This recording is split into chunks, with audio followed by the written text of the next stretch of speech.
गुरुर्ब्रह्मा गुरुर्विष्णुः गुरुर्देवो महेश्वरः गुरुसाक्षात् परं ब्रह्म तस्मै श्रीगुरुवे नमः। अखण्डमण्डलाकारं व्याप्तं येन चराचरं तत्पदं दर्शितं येन तस्मै श्रीगुरवे नमः। मातृवत् लालयित्री च पितृवत् मार्गदर्शिका नमोस्तु गुरुसुप्तायै श्रद्धा प्रज्ञायुताय च। ॐ मायातु वरदे देवी त्रिक्षरे ब्रह्मवादिनी गायत्रीं छन्दसां माता ब्रह्मयोनिर्नमोऽस्तु ते। ॐ स्तुता मया वरदा वेदमाता प्रचोदयन्तां पावमाने द्विजानाम् आयुः प्राणं प्रजां पशुं कीर्तिं द्रविणं ब्रह्मवर्चसं मह्यं दत्त्वा व्रजत ब्रह्मलोकम्। ॐ भूर्भुवस्वः तत्सवितुर्वरेण्यं भर्गो देवस्य धीमहि धियो यो नः प्रचोदयात्।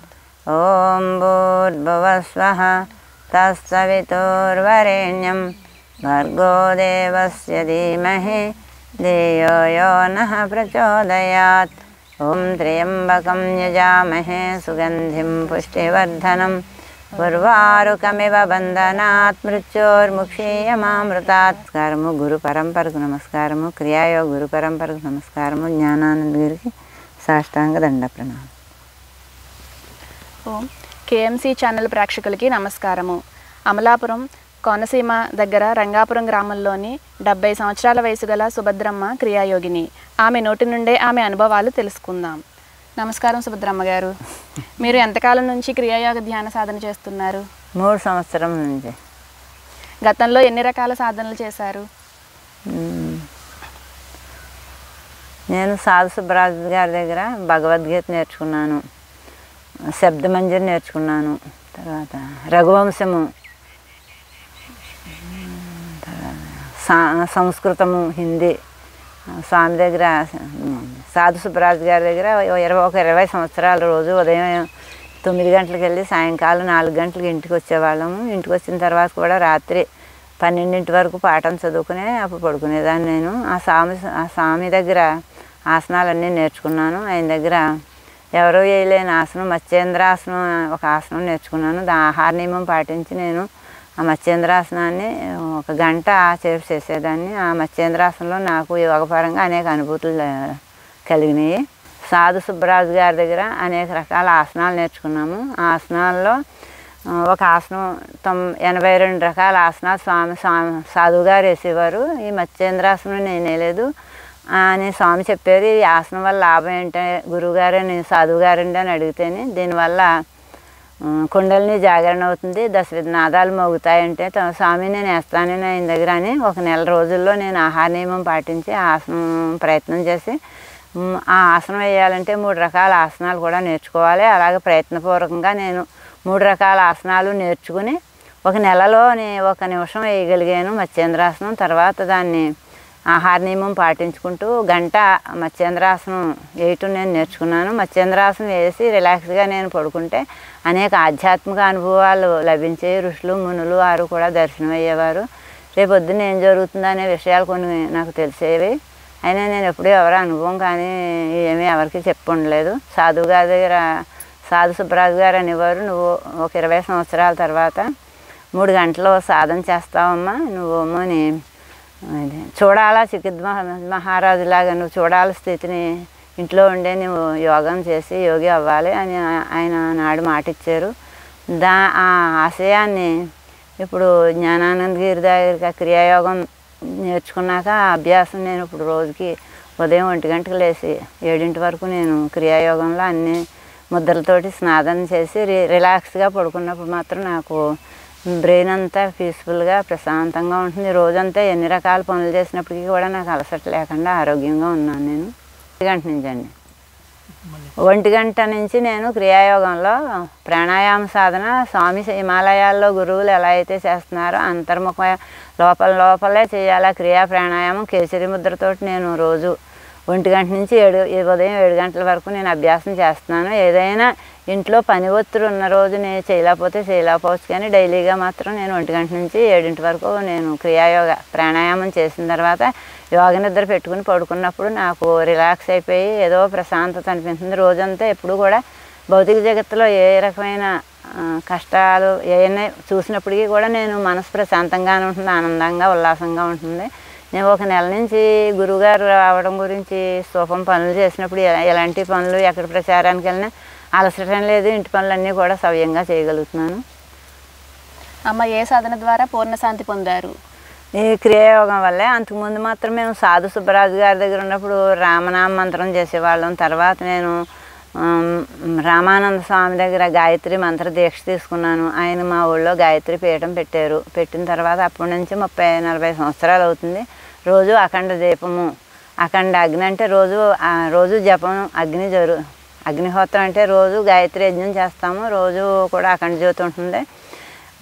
నవరాత్రులు సంవత్సరంలో 4 నవరాత్రులు వస్తాయి. 4 నవరాత్రుల్లో కూడా గాయత్రి పరివార సభ్యులు అందరూ కలిసి రోజుకి ఉదయం నుంచి సాయంత్రం 6 గంటల వరకు కూడా అఖండ జపం పెడుతున్నాము.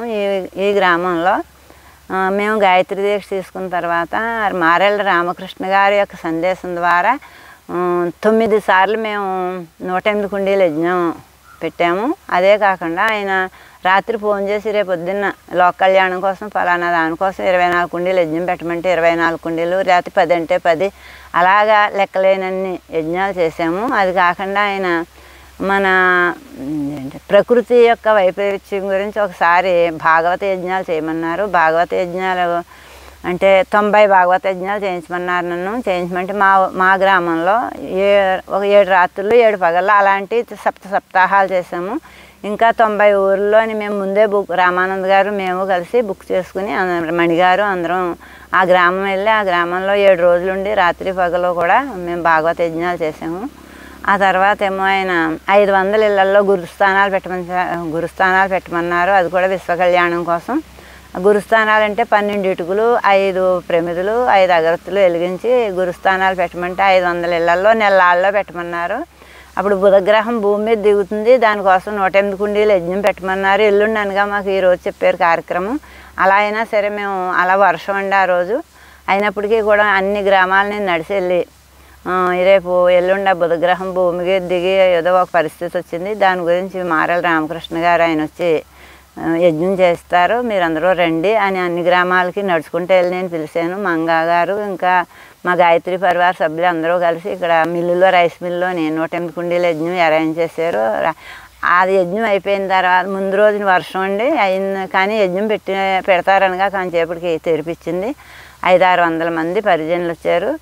వచ్చినప్పుడు యజ్ఞం బాగా జరిగింది. అయిన తర్వాత మారెళ్ళ రామకృష్ణ గారి యజ్ఞం హైదరాబాద్లో సహస్రకుండి యజ్ఞం పెడతాము, అప్పుడు పూర్ణాహుతి అవుతుంది. అంతవరకు మీరు ఈ 108 కుండీల్లోనే 5 అగరత్తులు 5 దీపాలు పెట్టి దీన్ని వెలిగించి దీని చుట్టూరు గాయత్రి సావిత్రి కుండలిని అనే పుస్తకాన్ని పారాయణ చేయాలి. మీరందరూ కూడా పరిక్రమ చేయమన్నారు. అమలాపురం నుంచి కోనారం నుంచి కొంతమంది గాయత్రి పరివార సభ్యులు వచ్చి ఆ కార్యక్రమాన్ని నిర్వహించారు. నన్నైతే 500 ఇళ్లలో గాయత్రి అదే గురుస్థానాలు పెట్టమన్నారు. నేను 500 ఇళ్లలోనే గురుస్థానాలు పెట్టించడానికి 30 ఏళ్ళు మినహా కన అందరి ఇళ్లలోనే పెట్టించగలిగాను. నెల్లాళ్ళు రాజానగరం రంగంపేట అక్కడ రాజానగరం వెళ్ళి గురువుగారు చెల్లుళ్ళ వాళ్ళ బంధువుల ఇంటికి వెళ్ళి వాళ్ళ ఇంట్లో ఉండి ఆ రాత్రి అంతా కూలివారు వాళ్ళ పనికి వెళ్ళి ఇంటికి వచ్చినప్పుడు తెల్లవాళ్ళు ఒకరింటి తర్వాత ఒకరింట్లో తర్వాత ఒకళ్ళు నిద్ర ఒకళ్ళు అందరిలో అలా 10 పోయి చుట్టుపక్కల గ్రామాలన్నీ నాకు ఒక అబ్బాయిని సహాయం ఇచ్చారు. కోనసీమ అంతటా కూడా గాయత్రి యజ్ఞాలు పెట్టాము. అమ్మ మీ వయసు ఎంత? నాకు ఇప్పుడు 70 సంవత్సరాలండి. అమ్మ మీరు గాయత్రి పరివారంలో యజ్ఞాలు పూజలు చేయిస్తూ అలాగే ఎందరో గురువుల దగ్గర ఎన్నో సాధనలు నేర్చుకుని మళ్ళీ ఈ క్రియాయోగంలోకి వచ్చే కారణం ఏమమ్మా? అనేక మంది దగ్గర అనేక నేను మారేళ్ళ రామకృష్ణ గారు మాకు ప్రతి నెల సాధనలు మార్చేవారు. అన్ని చేసినా ఏదో ప్రతి సాధనలో ఏదో అనుభూతి అయ్యేది. అయినా ఇప్పటికీ ఇంకా నేను ఏదో పొందలేదనే భావం మనసులో ఉండిపోయేది. అదే కాకుండా మారేళ్ళ రామకృష్ణ గారు ఒకసారి నవరాత్రులలో ఒక సీటీలు వేసి ఎవరికి ఏ గురువు వస్తే ఆ గురువు సాధన చేయమన్నారు. నాకు లహరి మహాశయ వచ్చారు. అది రావడానికి కారణం కూడా ఆ క్లాస్కి వెళ్ళకముందు నాకు లహరి మహాశయ దర్శనం అయ్యారు. ఆయనకి నేను నమస్కారం పెట్టినప్పుడు ఆయన మీరు ఎవరని అడిగాను. నేను లహరి మహాశయనమ్మా, నువ్వు క్రియాయోగ దీక్ష తీసుకో అని నాకు ఆయన సందేశం ఇచ్చారు లహరి మహాశయ. ఆ సందేశం తర్వాత నేనేమో క్లాస్కి వెళ్ళాను. ఆ క్లాస్లో నాకు లహరి సీట్ వచ్చింది. నేనేమో అప్పుడు రాంచీకి వెళ్ళి అక్కడ క్రియాయోగ దీక్ష తీసుకున్నాను. కానీ నాకు ఆ క్రియాయోగ దీక్ష అంతగా చేయలేదు నేను అభ్యాసాన్ని. తర్వాత మళ్ళీ రామకృష్ణ గారు చెప్పే పనులే చేశాను. ఆయన ప్రతి సంవత్సరంలో 4 సార్లు మా ఊరు వచ్చేవారు. ఆయన చెప్పిన సాధనలో ఒంగోలు, చీరాల అలా గురువుగారు ఎక్కడెక్కడ క్లాసులు పెడితే అక్కడక్కడికి వెళ్ళి అనేకమైన ఆధ్యాత్మంలో ఆ గురువుగారు చెప్తే నాకు ఆ బ్రెయిన్లో పడేది. ఆ మాటలే మళ్ళీ వచ్చి నేను చెప్పగలిగేదాన్ని. ఆ గురువు యొక్క సన్నాన్ని ఆయన 30 సంవత్సరాల నుంచి ఎవరిని చూడలేదమ్మా, నిన్ను నేను తయారు చేస్తానన్నారు. ఆ స్వామి మరి ఎప్పుడు తయారు చేస్తారో నాకు తెలియదు. కానీ తర్వాత నేను ఇంకా మారేళ్ళ రామకృష్ణ గారు దేహాన్ని విడిచిపెట్టారు. తర్వాత నేను క్రియాయోగ ఛానల్లో కేఎంసీ ఛానల్లో జ్ఞానానందగిరిది ఎందుకో ఎవరో చుట్టాలు ఇంటికి వెళ్తే అక్కడ వస్తే ఆయన కేసరి ముద్ర గురించి చెప్తున్నారు. నాకు ఎప్పటి నుంచో కేసరి ముద్ర వేయాలని నేను శ్రీరామచర్మాచార్య గారు హిందీలో రాసిన ఉపనిషత్తు చదివి నేను సత్సంగం చెప్పేదాన్ని. అందులో కేసరి ముద్ర వివరం చెప్పినప్పుడు నాకు ఈ కేసరి ముద్ర వేసి యోగత్వాన్ని పొందాలని ఎంతో కోరుకుండేది. ఆ స్వామి కేసరి ముద్రలో తాళవేయ క్రియ అవి చూపించారు. నేను అది వీడియో పెట్టుకుని నేను అభ్యాసం చేశాను. నాకు నెలలో కేసరి ముద్ర వచ్చింది. కేసరి ముద్ర ప్రాక్టీస్ చేసాక కూడా నేను స్వామి దగ్గరికి వెళ్ళాలనుకోలేదు. కానీ ఒక వీడియోలో స్వామి నేను పువ్వులు ఆకులు తిని ఉంటానన్నారు. ఇదేదో విశేషంగా ఉంది, వెళ్ళాలనిపించింది. అందుకు నేను ఒకసారి బస్ టికెట్ తీసుకుని హైదరాబాద్ వెళ్ళాము. మా అబ్బాయి తీసుకెళ్ళేమో స్వామి ఆశ్రమంలో దింపారు. అప్పుడు నేను క్రియాయోగం ఆయనకి కేసరి ముద్ర ఇలా వేస్తున్నానని చెప్పాను. ఇంకా ప్రాక్టీస్ చేయమ్మా అన్నారు. మళ్ళీ మాకు క్రియాయోగ దీక్ష ఇచ్చారు. ఈ దీక్ష ఇచ్చాక నేను అభ్యాసం అప్పటి నుంచి చేస్తున్నాను. నాకు ఆ క్రియాయోగం చేసిన కానీ ఎప్పుడు కూడా గాల్లో వెళ్ళిపోతాం. చేసి బయటకు వచ్చిన తర్వాత నడక నడుపుతుంటే గాల్లో తేలి వెళ్ళిపోతామా అనిపిస్తుంది. బ్రెయిన్ ఎప్పుడు కూడా పీస్ఫుల్గా ఉంటుంది. భౌతిక జగత్తులో ఎవరు ఎలాంటివి అనుకున్నప్పటికీ కూడా నా మనసు ఎప్పుడు ప్రశాంతంగా ఉల్లాసంగా ఉంటుంది. దేవతలు కనిపించడం అవన్నీ నాకు తెలియదు. కానీ ఏదైనా నా మనసులో వచ్చి ఈ పని చేయాలనుకుంటే అది మళ్ళీ భౌతిక జగత్తులో ఎవరికైనా చెప్పంటే ఆ పని వెంటనే అయిపోతుంది. అమ్మ, మీరు ఈ క్రియాయోగ ధ్యాన సాధన ఎన్నిసార్లు చేస్తున్నారు? ఎంత సమయం కేటాయిస్తున్నారు? రోజుకి ఉదయం అయితే 4 గంటలు చేస్తున్నాము. సాయంకాలం వీలు కుదిరినప్పుడు చేస్తున్నాను. వీలు అయినాడు మరి సాయంకాలం అంతగా చేయట్లేదు. ఉదయం మాత్రం 4 గంటలు తప్పకుండా చేస్తున్నాను. నేను ఆహార నియమం కూడా పాటిస్తాను. ఒక పూట ఉదయం ఏమో అరటిపళ్ళుని, మధ్యాహ్నం ఒకసారి ఉడికిన భోజనం, సాయంకాలం ఏమో మళ్ళీ పళ్ళే తీసుకుంటున్నాను. అమ్మ, జ్యోతి ముద్రలో మీ అనుభవాలు ఏంటి? జ్యోతి ముద్ర వేసిన తర్వాత సైలెన్స్గా ఉన్నట్టు అనిపిస్తుంది. అమ్మ, ఈ క్రియాయోగం చేసిన తర్వాత ఇంకేమైనా కర్మకాండలు చేయాలని? నాకైతే ఏ పూజ కానీ యజ్ఞం కానీ ఇంకే పూజ చేయాలని, ఏ గుళ్ళోకి వెళ్ళాలనుండి, ఎవరికి దండం పెట్టుకోవాలనుండి, ఏ స్వాములు అన్నా ఇంకే ఉపన్యాసాలన్నా కూడా ఇంట్రెస్ట్ లేదు. అంటే లోపల ఉన్న ఆత్మతత్వం మనకి అర్థం అవ్వాలి. మనం అలాగా జీవించగలగాలి. మన జీవన విధానంలో నేను ఆత్మస్వరూపాన్ని, నేను దేహం కాదు అనే అనుభూతితో జీవించాలనేది ఉంది. ఇంకానే అమ్మ, మీరు గృహిణిగా ఉంటూ ఇవన్నీ చేయడానికి సమయం చిక్కుతుందా? నేను గృహిణిగా ఉన్నా. మా పిల్లలు ఒక బాబా అమెరికాలో ఉన్నాడు, బాబా హైదరాబాద్లో ఉన్నారు. ఇంకెవరు మేము దంపతులు ఇద్దరే ఉన్నాము. మా భర్త కూడా నన్ను ఏమీ ఇబ్బంది పెట్టరు. నాకు ఇతర ఆలోచనలు, ఇతర లంపటాలు ఇంకేమీ వీటితోటి అటాచ్మెంట్ లేదు. అందుకు నా అభ్యాసాన్ని నేను బాగానే చేసుకోగలుగుతున్నాను. అమ్మ, బాధ్యతలు అయిపోయిన తర్వాత పిల్లల మీద, మనవల మీద ముద్రలో మీ అనుభవాలు ఏంటి? జ్యోతి ముద్ర వేసిన తర్వాత ప్రశాంతంగా సైలెన్స్గా ఉండాలి. ఇంకా బాహ్య ప్రపంచంలోకి రాకుండా అలా అంతర్ముఖంగా అలా ఉండిపోతే బాగుండు అనిపిస్తుంది.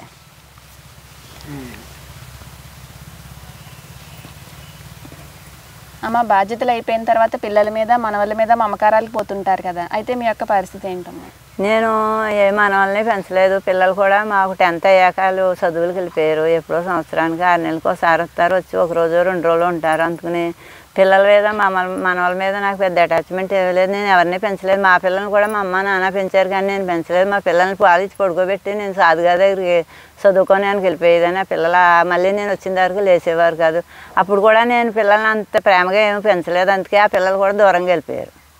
అమ్మ, గృహిణిగా బాధ్యత నిర్వహిస్తూ మీరు సాధన చేసుకుంటూ మరలా సత్సంగాలు ఉపనిషత్తులు చేసుకుంటూ 70 సంవత్సరాల వయసులో కూడా ఆరోగ్యంగా మనశ్శాంతిగా ఉత్సాహంగా ఒక చిన్న వయసు యువతి వలె ఉండటకు కారణం సాధనయేనా? ఇలా ఈ 70 అంటే నేను క్రియాయోగ సాధన మొదలు పెట్టాక నాకు ఏ కాలు నొప్పి కానీ కాళ్ళు లాగటం కానీ ఒక తలపోటు కానీ ఇంకోటి అరగపోవటం కానీ, అంతకుముందే నాకు గ్యాస్ ఉండేది. ఇప్పుడు స్వామి ఏమోని బెల్లం అల్లం తినమన్నారు. ఆ గ్యాస్ తగ్గాక నేను ఇప్పుడు ఆ బెల్లం అల్లం కూడా తినట్లేదు. ఆహార నియమంలో మళ్ళీ ఏమన్నా పాటు తప్పింది, ఎక్కడికన్నా ఏ పెళ్ళికన్నా వెళ్ళి నేను ఆహారంలో ఏమైనా పొరపాటు చేసినప్పుడు కొంచెం మార్పు చేస్తుంది. మళ్ళీ ఓ రోజు మేము టెస్టింగ్ చేస్తే తగ్గుతుంది. అమ్మ, ఈ క్రియాయోగ సాధన చేస్తే కలిగే లాభాలు ఏంటి? క్రియాయోగ సాధన చేయడం వల్ల మనం బ్రెయిన్ ఎప్పుడు కూడా పీస్ఫుల్గా ఉంటుంది. శరీరం గాలిలో వెళ్ళిపోయినట్టు ఉంటుంది. హ్యాపీగా ఆనందంగా ఉంటుంది. అదే కాకుండా ఏదైనా ఒక కార్యాన్ని తలపెట్టుకుని నా మనసులో ఏదైనా ఒక ఆలోచన వచ్చింది అనేటప్పుడు ఆ ఆలోచన భౌతిక జగత్తులో వెంటనే జరిగిపోతుంది ఈ మధ్య. అమ్మ, ఈ క్రియాయోగ సాధన చేస్తే మేము కూడా యాక్టివ్గా ఉండగలుగుతామా? ఎవరైనా కూడా ఆ సాధన చేయాలి కానీ అందరూ యాక్టివ్గా ఆనందంగా ఆరోగ్యంగా జీవించవచ్చు. మన ఆత్మస్వరూపం మనకు అనుభూతి అవుతుంది. అది మాత్రం గ్యారంటీ. అమ్మ, ఆడవారికి కానీ మగవారికి కానీ పెద్దవాళ్ళకి కానీ సమాజంలో ఉండే అందరికీ క్రియాయోగం ఎంతవరకు మేలు చేస్తుంది? అన్ని విధాలా మేలు చేస్తుంది. ఇటు భౌతికంగా ఆధ్యాత్మికంగా అన్ని రకాలుగా కూడా క్రియాయోగం లాభమే. అమ్మ, క్రియాయోగ సాధనతో ఆరోగ్యం మనశ్శాంతి మోక్షము అందరికీ లభిస్తుందా? అందరికీ తప్పనిసరిగా ఈ మూడు కూడా లభిస్తాయి. చెయ్యాలి కానీ ముందు పట్టుదలగా చేయాలి. ఆహార నియమం పాటించి చేయాలి. ధ్యానం చేస్తుంటే కొంతమంది నిద్ర వస్తుందంటారు, రకరకాల ఆలోచనలు వస్తుంటాయి అంటారు కదా. మరి ఈ క్రియాయోగ సాధన చేస్తుంటే అటువంటి ఆలోచనలు ఏమన్నా వస్తాయి? అంటే ఈ క్రియాయోగ సాధనలో ప్రాణవాయువుని అధోముఖంగా ఉన్న ప్రాణవాయువుని ఊర్ధ్వరూపంగా తీసుకెళ్ళడంలో మనో ప్రాణ దృక్కుల్ని ప్రాణ శ్వాస మీదే ఉంచడం వల్ల ఆ ప్రాణశక్తిని ఊర్ధ్వంగా తీసుకున్నప్పుడు మంత్రం చెప్తాము. మనసు ప్రాణము దృష్టి దాని మీద పెట్టడం వల్ల ఇతర ఆలోచనలు రావు, నిద్ర రాదు. ఇంకా ఈ శ్వాసను తీసుకున్నప్పుడు సున్నితంగా ప్రశాంతంగా ఇంకా కాంచేపు చేస్తే బాగుండు, బయటికి వెళ్ళకూడదా అనిపించే అంత ప్రశాంతత వస్తుంది ఆ సాధనలో. ప్రాణంతో ప్రాణాయామం ఇది. దానివల్ల చాలా లాభాలు ఉన్నాయి. అందరూ చేసి కూడా ఆరోగ్యాన్ని పొందొచ్చు, ఆత్మజ్ఞానాన్ని పొందొచ్చు, మోక్షాన్ని పొందొచ్చు. మళ్ళీ జన్మకు కూడా రావక్కర్లేదు. కానీ అభ్యాసం మాత్రం చేయాలి. క్రియాయోగం చేసి చాలామంది విద్యార్థులు ఏకాగ్రత కుదరడం లేదు, మాకు మర్చిపోతూ ఉంటాము అని చెప్పి అంటూ ఉంటారు కదా. ఈ క్రియాయోగ సాధన చేస్తే ఎంతవరకు లాభం కలుగుతుంది? ఈ క్రియాయోగం చేయటం వల్ల మనో ప్రాణ దృక్కుల్ని శ్వాస మీద అంటే ప్రాణశక్తి అంటే ఇడా పింగళ నాడుల్ని మనం ఈ శ్వాసను పైకి తీసుకెళ్ళి కిందకి తీసుకెళ్ళి అలా అభ్యాసం స్లోగా బ్రీతింగ్ లోపల నుంచి లోపల ఉన్న ప్రాణశక్తితోటి చేయడం వల్ల ఆ ప్రాణశక్తి సూక్ష్మమైన సుషుమ్నా నాడిలోకి ప్రవేశించిన తర్వాత ఆ ప్రాణవాయువు బ్రెయిన్లోకి ఎప్పుడైతే వెళ్తుందో మనలో ఉన్న బ్రెయిన్లో ఉన్న కణాలన్నీ కూడా యాక్టివిటీ అయినప్పుడు మనకి జ్ఞాపకశక్తి వివేకము ఇవన్నీ జాగరణ అవుతాయి. జాగరణ అవటం జాగృతి అవటం వల్ల అప్పుడు మనకి సూక్ష్మ బుద్ధి వచ్చి అప్పుడు మనకి జ్ఞాపకశక్తి పెరుగుతుంది. అది కాకుండా ఒక విషయాన్ని చదివినప్పుడు అనేక విషయాల్లో అనేక కోణాల్లో ఆ జ్ఞానం మనలోకి విస్తరించి ఆ జ్ఞానాన్ని అందరికీ కూడా మనం పంచగలుగుతాము. అంతకుముందు నేను ఎన్నోసార్లు సత్సంగాల్లో నేను లహరి మహాశయ చెప్పిన భగవద్గీతని నేను హిందీలో కూడా సిందర్పూడిలోని పరిజనుల దగ్గర చెప్తా ఉంటే మా సాధు గారు చెప్పిన ఉపమానాలు మాదరి రామకృష్ణ గారు చెప్పిన ఉపమానాలకి యాడ్ చేసుకుని అవి కాకుండా కొత్తగా మన శరీరానికి మనం ఆ క్రియాయోగాన్ని ఎలా అన్వయించుకుని మన లోపలికి మనం ఆ జ్ఞానాన్ని ఎలా అర్థం చేసుకోవాలో అనేక కోణాల్లో నాకు అర్థమవుతుంది. మా గాయత్రి పరివార సభ్యులు రంగాపురంలో కూడా చాలామంది ఉన్నారు. కానీ ఎవరో ఇంకా ఈ జ్ఞానాన్ని నేర్చుకుందామనే ఆలోచనలకు రావట్లేదు. ఎందుకులే కేకేసి ఎన్నాళ్ళు కూర్చోబెట్టి నేను చెప్పాలనే ఉద్దేశంతో నాకు ఇంక ఈ మధ్యన ఎవరికి కూడా చెప్పబోద్దు. మనం సాధనలో అంతర్ముఖం చేసుకుని లోపలికి వెళ్ళి మన ఆత్మతత్వాన్ని మనం దర్శించి మన శరీరాన్ని మనం మర్చిపోయి మన ధన ప్రాణాలను గురువుకు సమర్పించి లోపలే ఉండిపోవాలి. మౌనంలోకి ఎప్పటికి వెళ్తాము, మాధవామృత సుధామాధుర్యంలో ఎప్పుడు మునిగిపోతామనే ఆలోచనలో ఉన్నాను. కానీ ఒక నెల నుంచి గురువుగారు చెప్పిన ఈ పనిలోని సాధన కూడా సరిగ్గా చేయట్లేదు. రోజంతా నేను అన్ని చోట్లగా తిరుగుతున్నాను. ఈ ఈ విషయం చెప్పడం కోసం. అయినా నా శరీరం అలా అలసటే రావట్లేదు. రోజు నెల నుంచి మేము ఎంతలాగో మా ఆయన నేను బండి మీద తిరిగి పేపర్లు పంచి అన్నీ చేసినప్పటికీ కూడా అలసట రావట్లేదు. కానీ ఈ క్రియా ప్రాణాయామం చేసిన తర్వాత ఒక విషయాన్ని అనేక కోణాల్లో అర్థం చేసుకుని దాన్ని ఎక్స్ప్లెయిన్ చేసి చెప్పే నాలెడ్జ్ వచ్చింది నాకైతే నేనేమీ చదువుకోలేదు, 8వ తరగతి చదువుకున్నాను. గురు అనుగ్రహం నేను పలకట్లేదు, నాలో ఉన్న ఆ గురుశక్తే ఇవన్నీ చెప్పింది, ఈ పని అంతా కూడా గురుశక్తే చేయింది అనే ఆలోచన వస్తుంది నాకు ఈ మధ్యన. నా ఆలోచన ఈ పని అంతా కూడా గురువు చేయించుకుంటున్నాడు ఈ శరీరంతో. అంటే సూక్ష్మ జగత్తులో ఉన్న ఋషులు స్థూలంలో ఉన్న వ్యక్తులతోటి కాంటాక్ట్ పెట్టుకోలేరు కనుక వాళ్ళకి ఇష్టమైన వ్యక్తులను ఎంచుకుని వాళ్ళు పని చేయించుకుంటున్నారు. ఈరోజు ఈ కార్యక్రమం కూడా ఆ గురుమండలం యొక్క ఋషుల యొక్క పని వాళ్ళు ఈ శరీరం ద్వారా చేయించుకుంటున్నారు అనే ఆలోచనతో నేను ఈ పని చేస్తున్నాను.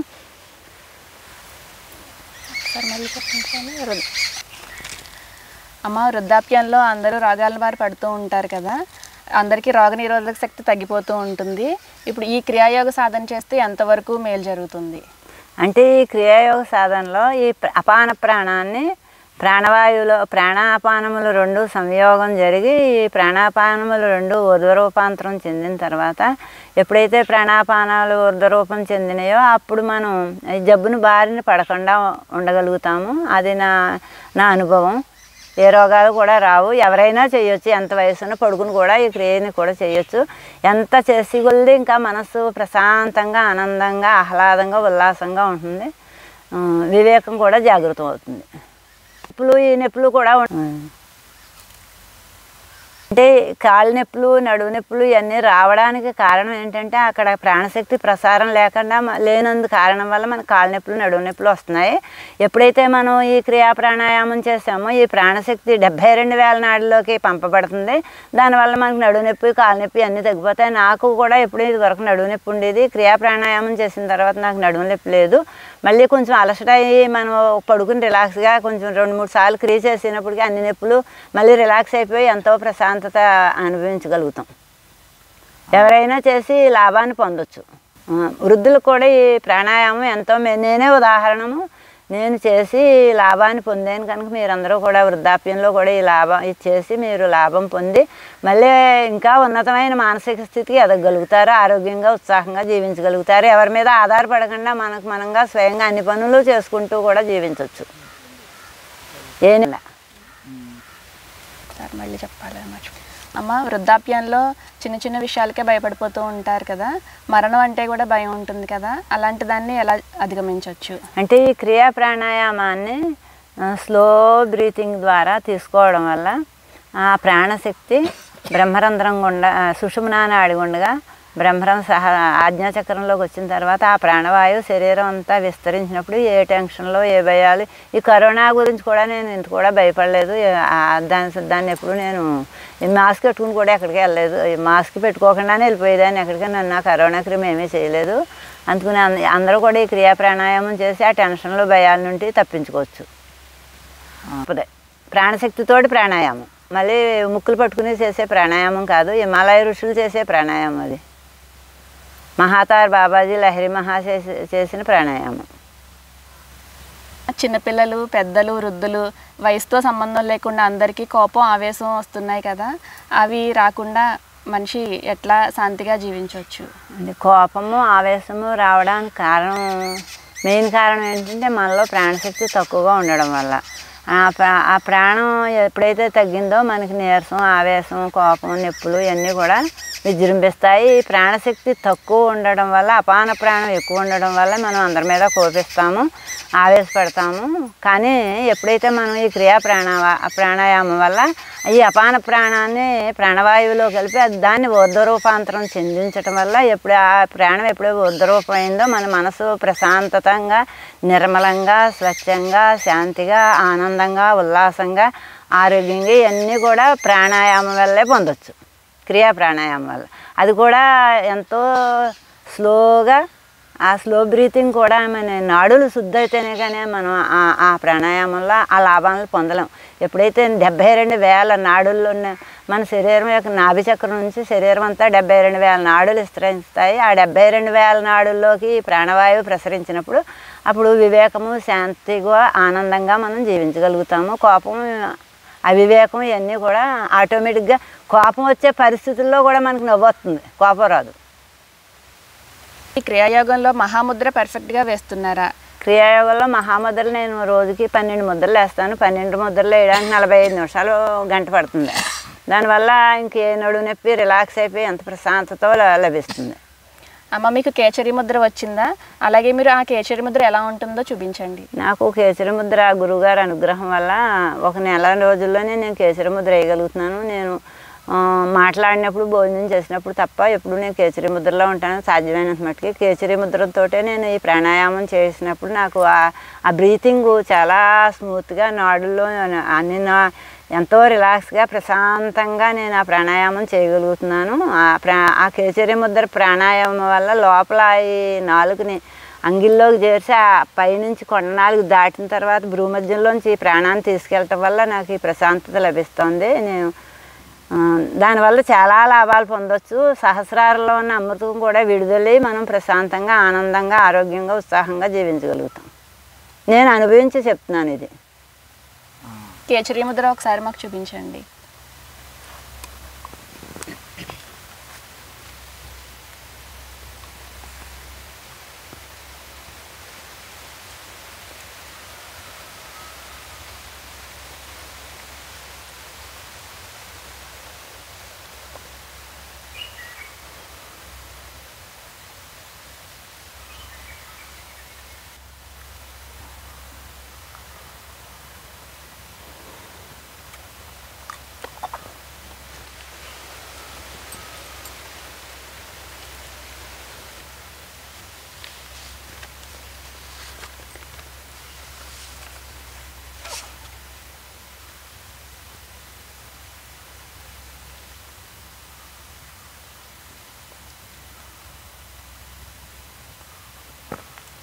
కేచరి ముద్ర వేసినప్పుడు అమృతం వస్తుంది అంటారు కదా, అది ఎంతవరకు నిజం? 100కి 100% నిజమే. ఆ ముద్ర వేసిన తర్వాత శ్వాసం లాగినప్పుడు లోపల నుంచి ఒక తీయని రసం ఉన్నట్టు మనకు అనుభవం అవుతుంది. నెలనాంచి చేసిన మూలాన్ని కేసరి ముద్ర ప్రభావం వల్ల నేను ఎవరికి ఏ మాట చెప్తే అది వెంటనే భౌతిక జగత్తులో జరిగిపోతుంది. నేను పొద్దున్న ఒక ఆవిడ వచ్చి ఏంటి మంత్రి యొక్క నెంబర్ ఇచ్చారు. అది సీఎం మంత్రి దగ్గర ఫోన్ చేస్తే ఇప్పుడు సీఎం గారు ఉన్నారు రండి అంటే వెళ్ళిన వెంటనే అతను మీ ఊరు వస్తాను నువ్వు కెట్టారు. అలాగా ఏ మాట చెప్తే అది వెంటనే జరిగిపోతుంది.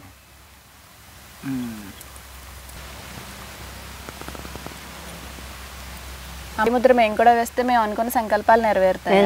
అందరిలోని అనంతమైన ఆత్మతత్వం ఉంది. ప్రతి మనిషిలోని అనంతమైన డివైన్ లైట్ ఉంది. ఆ లైట్ యొక్క అటాచ్మెంట్ దాంతో మనం సంబంధం ఏర్పరచుకున్నప్పుడు మనం కాదు కదా ఇక్కడ ఆ లైట్ ప్రభావం వల్ల ఆ భౌతిక జగత్తులో అది జరుగుతుంది. మంద కాదు అది జరిగేది కూడా.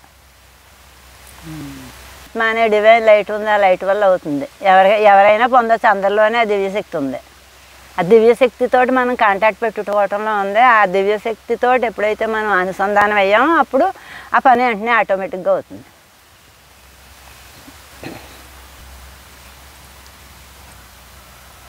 చాలా మందిలో పిరిగితనము భయము ఉంటాయి కదా, ఈ క్రియాయోగ సాధనలో మనం ఆత్మవిశ్వాసం పెంచుకోవచ్చా?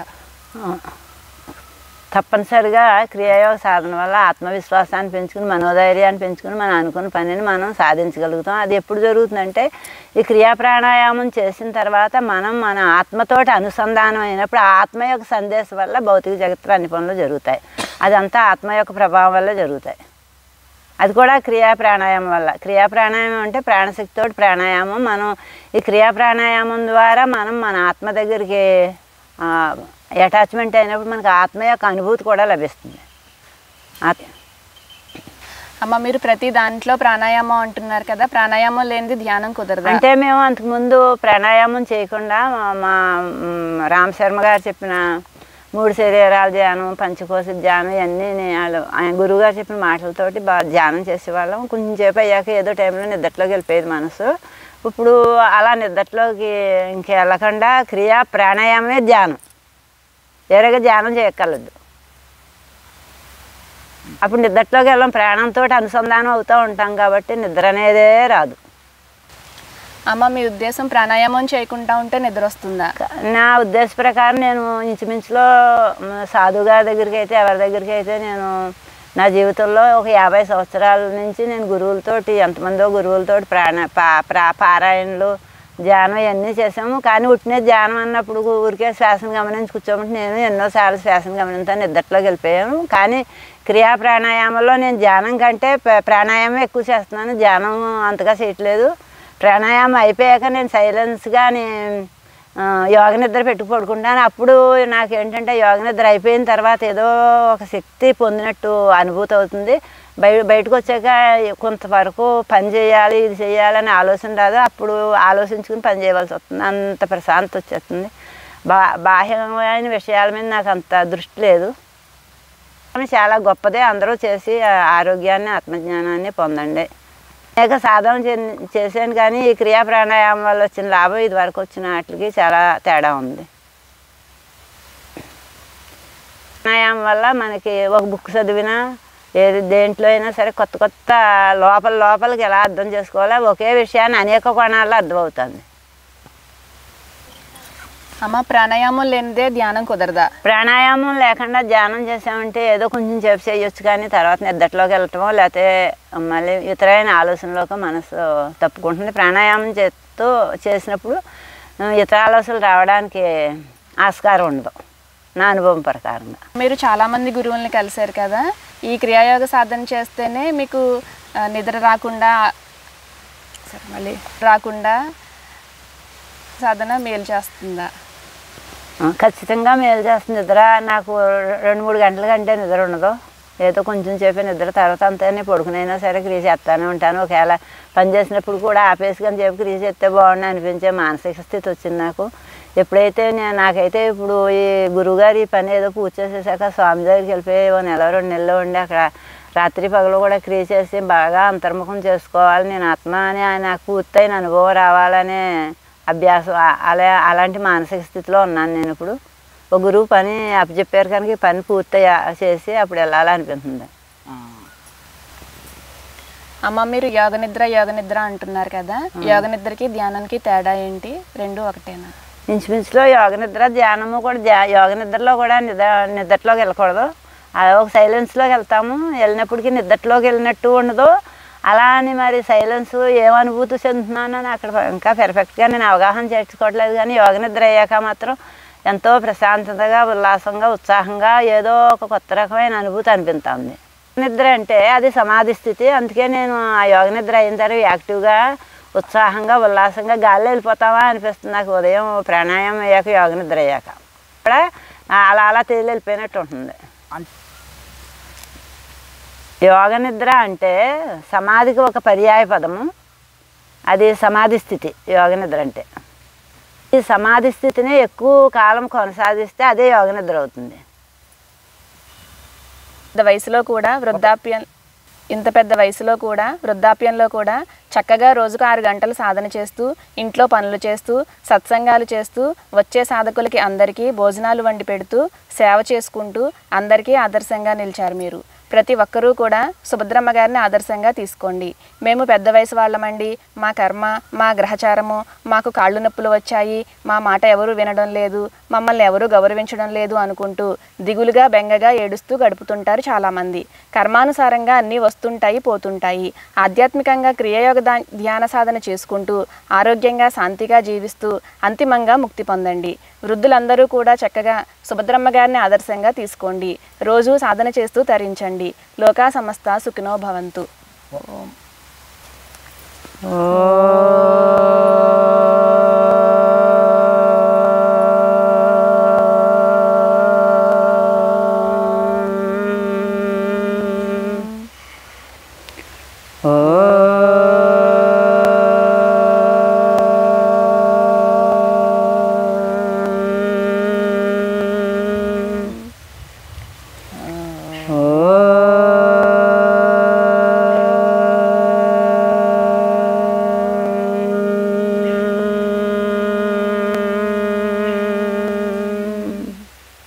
మీరు మాకు అనేకమైన సందేహాలు తీర్చారు. మీకు ధన్యవాదాలమ్మా.